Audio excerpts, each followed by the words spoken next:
C'est le Mali qui a validé sa place en quart de finale aux dépens des Burkinabés. Le Mali, logiquement, en quart de finale après sa victoire 2-1, même si tout n'a pas été simple pour les Aigles aujourd'hui. Le Burkina Faso qui aura payé très cher, messieurs, ces 2 entames de mi-temps. Ouais. Catastrophique, là, ce but contre son camp. Mais alors vraiment, un coup de malchance total. Le ballon qui tape le poteau, qui revient sur Edmond Tapsoba, défenseur du Bayer Leverkusen, qui manque d'ailleurs un peu au Bayer Leverkusen. Ils vont peut-être contents de le retrouver plus tôt que prévu. Mais vraiment, le coup de pas de bol. Et du coup, ça change complètement le match, parce qu'ils sont obligés de courir après le score. Enfin, c'est une équipe du Mali qui a évolué dans sa façon de jouer. Lors de la dernière CAN, ils étaient très séduisants, mais ils ne marquaient pas. Là, maintenant, ils sont passés d'un 4-3-3 assez classique, très joueur, à un 4-4-2 avec un duo d'attaque Sinayoko et Doumbia qui se trouve bien. Et ce changement tactique mené par Eric Schell, finalement, est en train de payer. Les Aigles commencent vraiment à bien voler sur cette CAN. Ils avaient quand même quelques certitudes, effectivement, sur cette équipe du Mali. Ils étaient arrivés avec 6 matchs sans défaite. Ils continuent parce qu'ils sont toujours invaincus dans la compétition. Ils ont réussi un premier tour presque parfait. Et c'est vrai que cette équipe du Mali, moi, elle me plaît beaucoup, notamment ce milieu de terrain. Quand je vois Aïdara, qui est un très très bon joueur, qui fait équipe avec Camara, le joueur de Monaco, qui est là pour stabiliser un petit peu ce milieu de terrain, et Doumbia, alors là c'est 20 ans, qui s'est imposé dans cette équipe depuis 1 an. Kamori Doumbia, c'est le joueur de Brest, là, qui était resté sur un quadruplé en Ligue 1 juste avant de partir à la CAN, et qui franchement... Il a énormément de talent dans les pieds, beaucoup d'étincelles, beaucoup de choses partent de lui. Et donc moi je trouve que c'est quand même un milieu de terrain très intéressant. Avec il y a Bissouma aussi. Voilà. Yves Bissouma qui apporte Bissouma, mais qui joue moins là, ces derniers temps, effectivement, qui est moins titulaire. Avec Sinayoko qui marque. Qui est un buteur qui marque alors qu'il manque quand même des joueurs. Albila Touré notamment, par exemple, qui est absent. Donc franchement, c'est une équipe...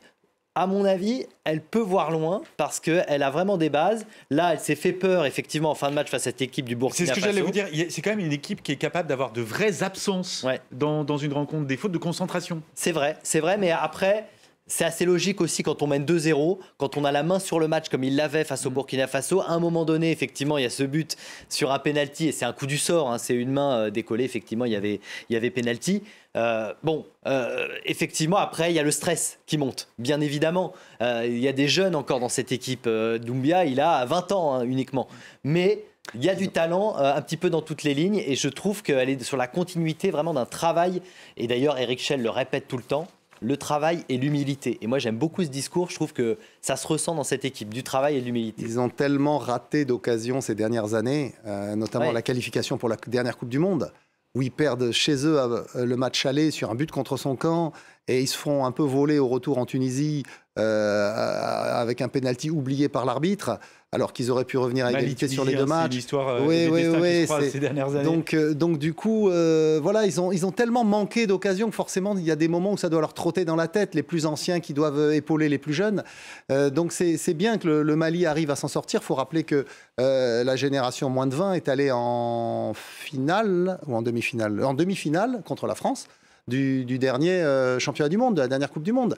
Donc c'est un pays qui produit beaucoup de bons footballeurs. Après, il n'y a pas trop de structure pour les accueillir. Donc c'est là où est le défi pour le football malien aujourd'hui. Peut-être qu'ils sont souvent aussi un complexe par rapport à d'autres équipes qui sont plus cotées sur le continent. Mais là, comme tous les favoris ont disparu, il y a peut-être un très très bon coup à jouer sur cette fin de compétition. Mali-Côte d'Ivoire, ce sera donc l'affiche des quarts de finale. C'est pas gagné pour les Ivoiriens. Match très intéressant. C'est pas gagné pour les Ivoiriens. Et pourtant, dans l'histoire, eh bien, à chaque fois, les éléphants se sont imposés face aux Aigles. Ça s'est produit à 3 reprises, en poule en 2008, victoire 3-0. En demi-finale en 2012, victoire 1-0 des Ivoiriens. Et puis en 8e en 2019, victoire là aussi 1-0.